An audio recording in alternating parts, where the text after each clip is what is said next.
Hi, my name is Kassandra, and I am the DRR for District 7450. So it's all about public image these days. I say just host a big social service or a community service event and get the hype out. You can either do fundraisers, walks, you can distribute flyers in universities or campuses, in cafes near around you. Wear your pin, that's the most important thing. Once you're wearing a pin, people are going to come and ask you questions. So that's a really good way of letting people know about Road Track and giving introduction and getting them involved. Road Track merchandise, that's a great thing. I can see a lot of people, they have this Road Track t-shirts printed out and they look so cool. So if you're wearing your merchandise, people are going to come to you, ask and get involved. Celebrity endorsements, I don't know what the country situation is like. It's really easy in my country to get celebrity endorsement. So get that, because people get really interested by that. And make it fun. Since we're Road Track, we have to make it fun. Alright, so get the buzz out. Social media, print media, electronic media. One more thing, I like to consider Road Track as a product. So how many people from marketing industries are here? Marketers, great. So if you consider Road Track as a product, so you know your age limit, you know where you need to go. You just need to know what exactly you need to give to people. So you need to know know the set of people you're getting involved. If they like being involved in community services, give them that. If they like to party, just give them fellowship events. So this is one way of getting people involved. If you consider it like a product, you need to brand it that way. For different things you can have, I was in Houston, I attended this Rotary Young Professionals. This is a program they have designed for anyone, it's not just a road tractor. So they get everyone involved in it and you get to meet a lot of entrepreneurs and senior Rotarians. So it's really good if you're starting up a business or if you need any internships. Someone else mentioned if you have a speaker in your club meetings and who can offer internships, that's a really good way of getting people involved in a community-based or an institutional-based club. Okay.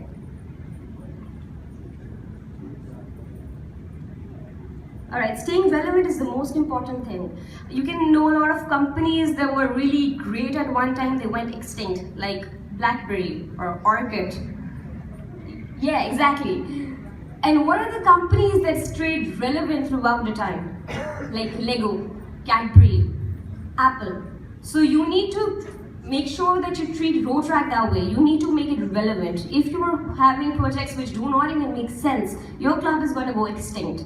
So you need to make sure what exactly is going on and keep your club hyped and get people involved this way.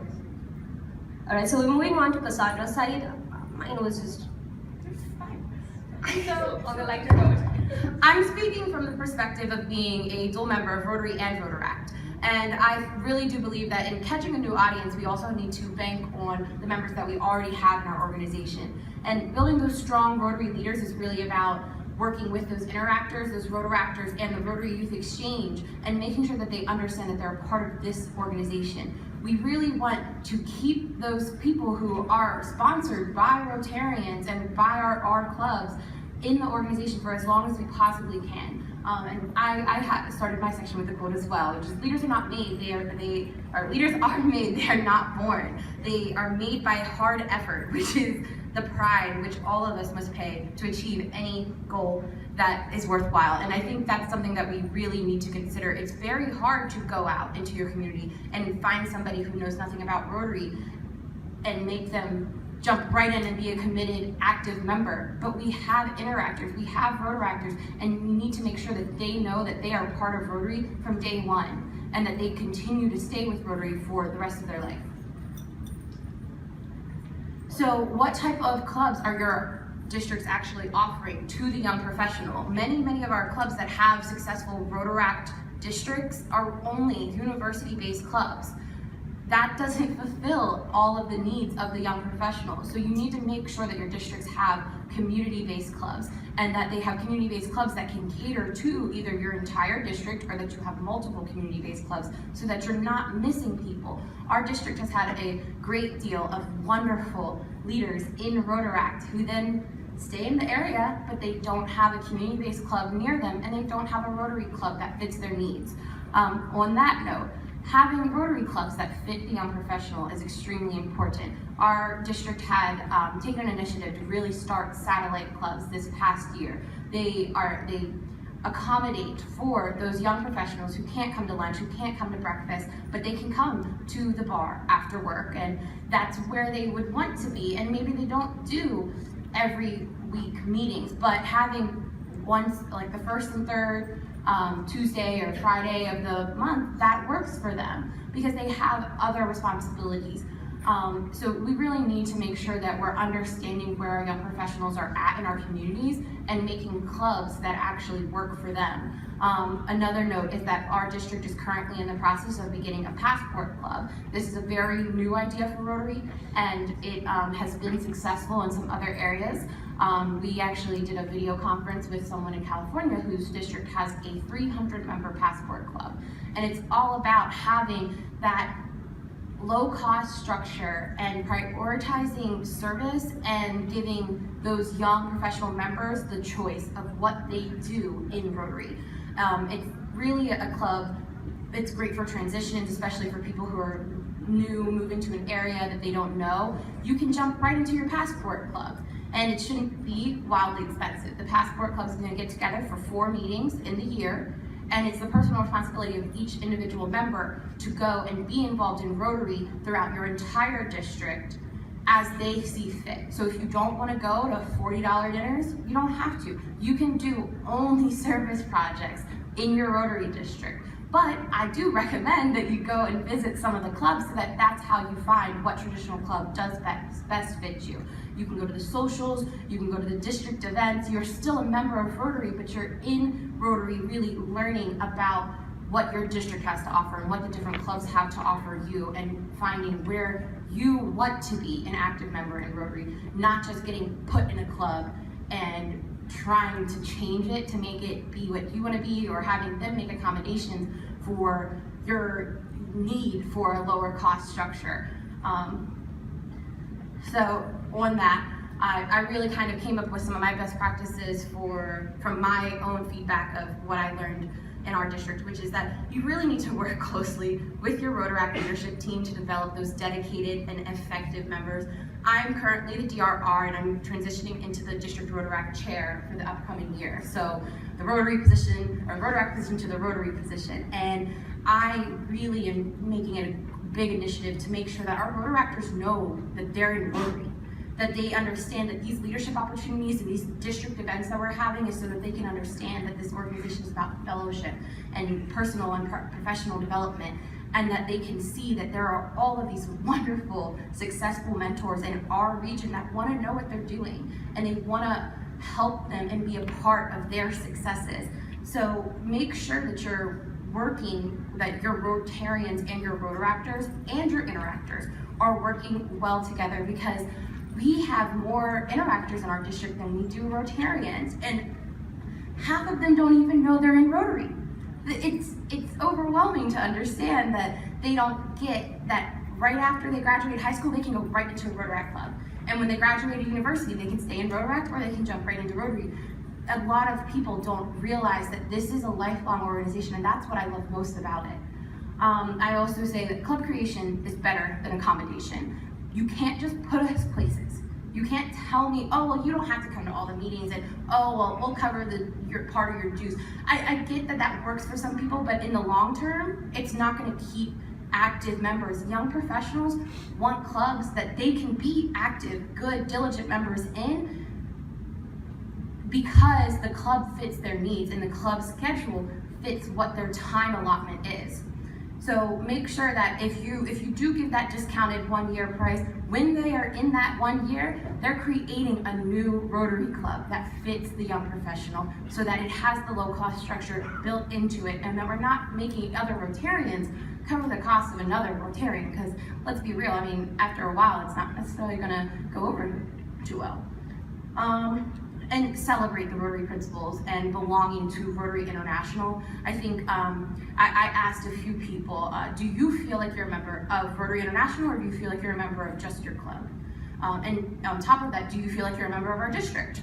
And what I heard was a lot of different answers, but in general, a lot of people know that they're a member of their club, and they don't know that they're part of this 1.2 million members around the world. Or they might know that they're part of Rotary International because they've been to an international convention, but they don't feel like they're active or involved in their district and they don't know why. So make sure that those opportunities are built so that the district can come together and people can feel that they are a part of something bigger than themselves, especially whenever you're having those meetings where people stop coming, and especially with the college clubs, because over the summer, Rotary doesn't stop. There's no reason for nobody to get emails. There's no reason for you to not have done any service over the summer just because you're in a university club. Even if your hometown is not where your college is. I go home for the summers and I go visit my hometown Rotary Club, and we ended up actually supporting one of the Interact projects back home with money that I had brought back from my Rotaract Club in Philadelphia. It's about that. It's all one organization, and people should understand from the beginning that they're part of something that's way bigger than themselves. And 1.2 million members is the quote for Rotarians. So let's be real, there's even more of us, and especially between Interact and Rotaract, there's so much power that we have to better our communities, and you shouldn't hesitate on doing any type of project because, oh, we only have 7 people come to our meetings. Well, how many people are in your district? How many people can you really reach out to support the desires that we have to meet our community's needs? So we ended with a question, which is, how many members in Rotary do you know under 30? According to Rotary International statistics, over 71% of our members are more than 50 years of age, and only 12% are less than 40 years of age. So, I mean, it's a big deal. We're not getting those young professionals in. We see the numbers in Interact. They drop in Rotaract, but even our Rotaractors aren't transitioning to Rotary. So, I mean, really, how many members do you know that are under 30 in Rotary? Anybody? They're all right. Huh? Okay. Yeah, 5. 5 the most. Oh, yeah, so this is now where we're opening up to questions. There's a microphone. You guys could pass it. Yeah, that's right. I'm probably a little bit rare because We'll have some hearing. I'm probably a little bit rare because I'm 26 and Rotarian. Yay! Because we don't have Rotaract in our district. Well, there's one new club, but that's it. And I joined 2 years ago, and we worked really hard to get young members in. So when I joined, there was 13 members in my club, and we're up to 26 members now. And there's 11 of us under 30. Wow, that's awesome. That's one club. That's just our club. That's awesome.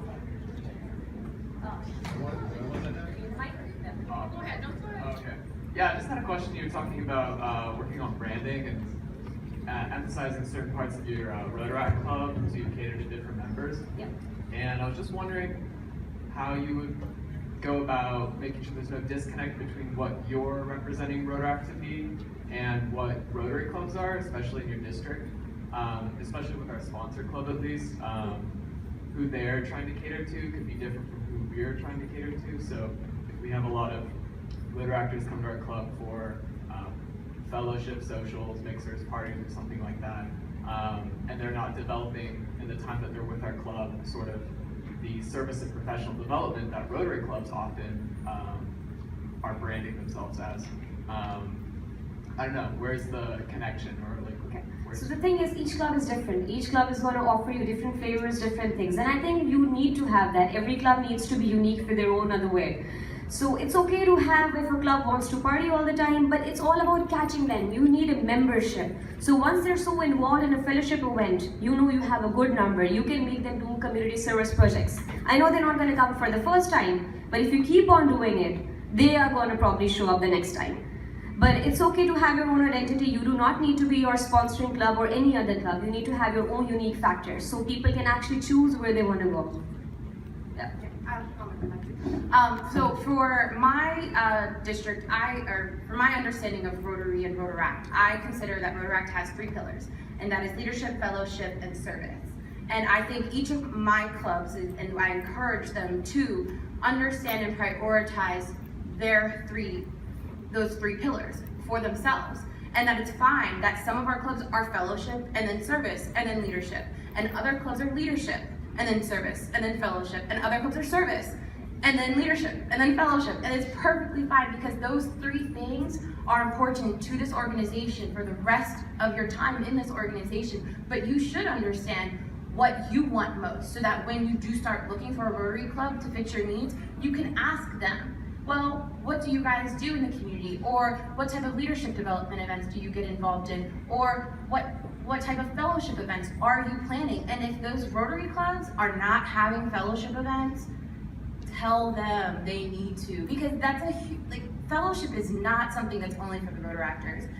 They can align fellowship Yes. through service. That's the whole message of Rotary. So try doing that. Be creative with your own projects so you get them to party and doing community service at the same time.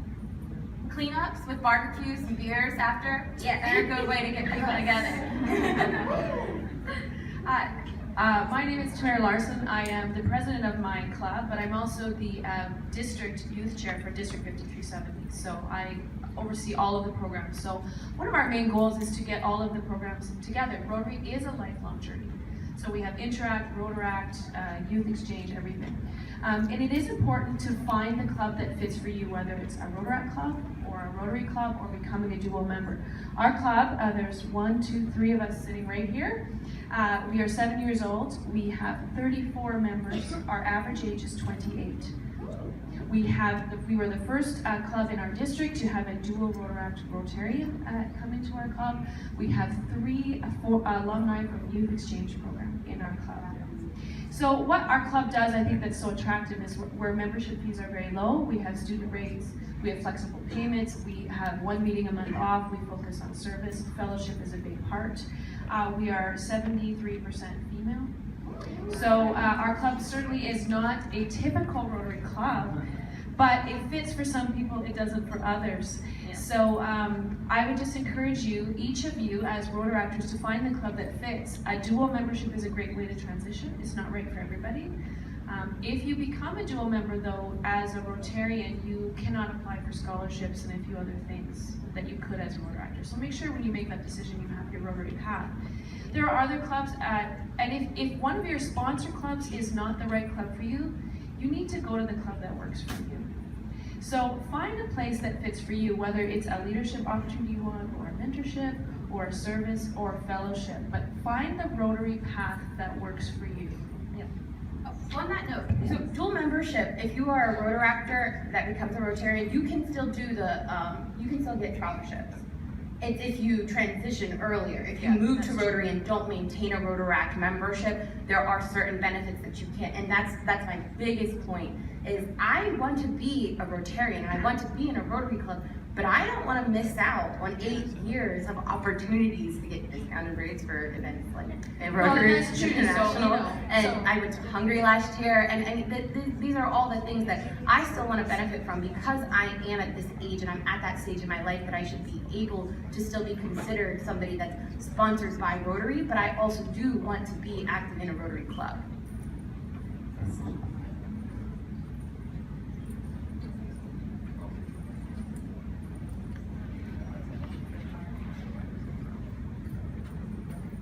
So, hello everybody. My name is Mark Rockow. I am a freshman at American University. I was in Interact my 4 years in high school, and I started a Rotaract club at American University. We're about 8 months old, and we have 101 members under charter. So, I think this is kind of up my alley, especially when talking to people about joining the Rotaract club. What's kind of happening, in my opinion, of why it's so difficult to recruit younger people is they have a perception of Rotary. So I ask them, hey, come join this club. You know, it's called Rotaract. Tell them a little bit about Rotary. They're like, oh, Rotary, that's the one with all the old white guys in it, right? And I'm like, sometimes. So, so it's a little difficult. So I think one major part that we did when we were trying to recruit members is you need to incentivize it. So, you know, a lot of people are very motivated, you know, to go help and do service and all this, but if you kind of sell it as a service club, it's a little difficult to really incentivize somebody to come join. They're like, okay, that's great, we can go do service, what else? What's next, you know? Not everybody has that deep drive to just go out in the community and help, but a lot of people, if you kind of tap into it a little bit and once they get started, I think it's there. So the biggest thing that we did is we had a lot of speakers. We were actually at the club convention earlier. We have a lot of speakers that come in and talk, and they have internships that they can offer.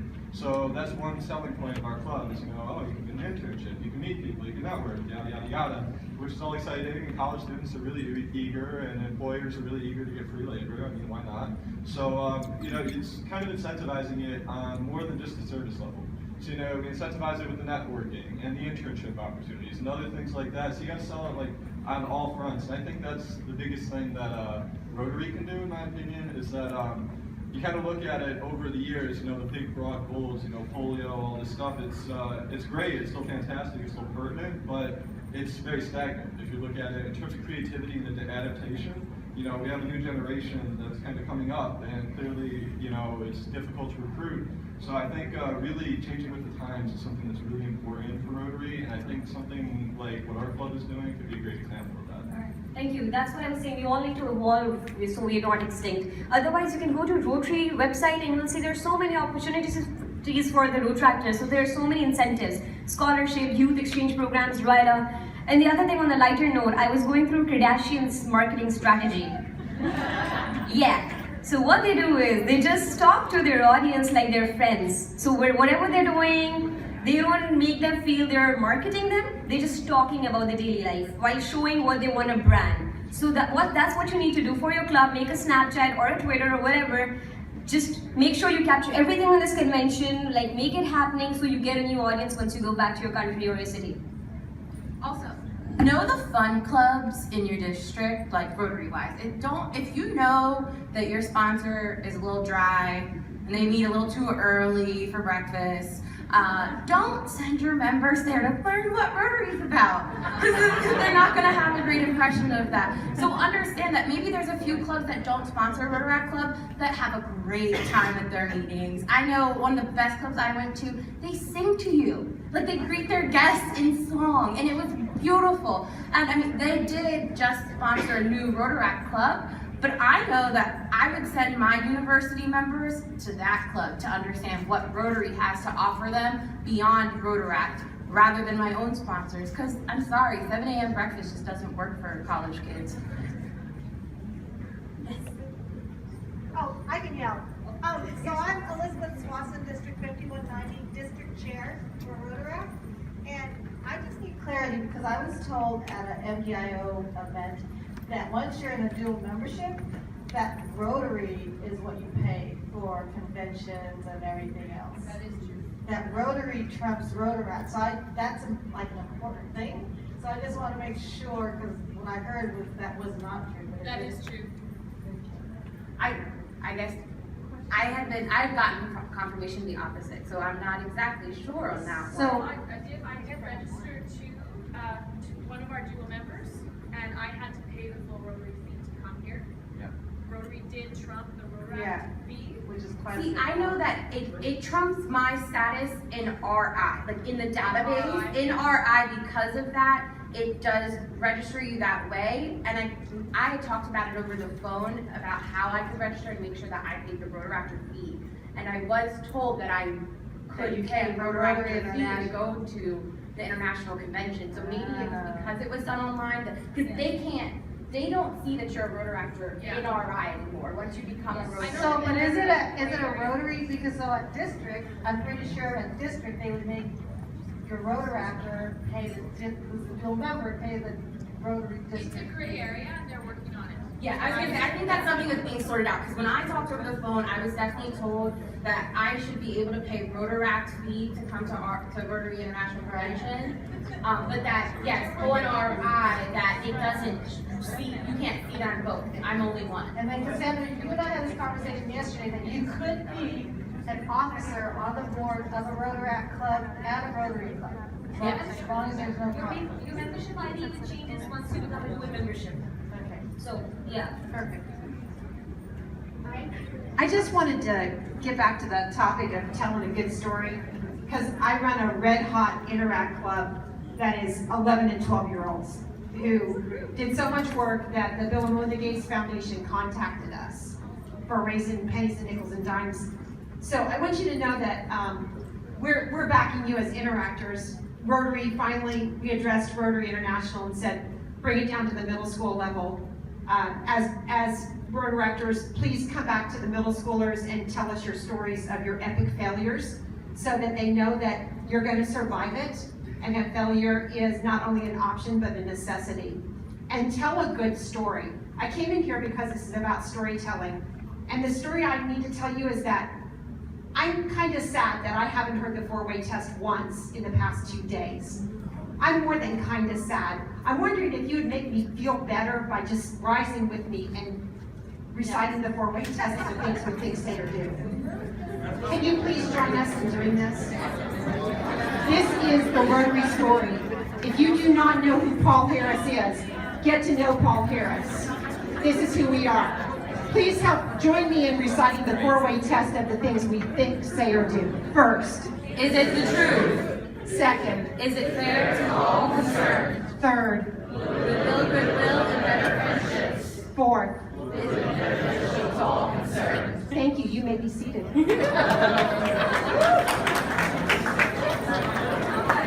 I just want you to know that I just used those first two questions on everything at middle school. First, is it the truth that you called her a jerk? Second, is it fair to all concerned that you did that? Third, did it build goodwill and better friendship? No, because now you're hanging with me and having this really uncomfortable conversation. And fourth, will it be beneficial to all concerned? Thank you very much. So it's that time to be going into our closing session for Rotaract Free Convention. Thank you guys for coming. Oh, and anybody who wants to follow up with me, please add me on Facebook and reach out. That's really like, I'm on there all the time, so.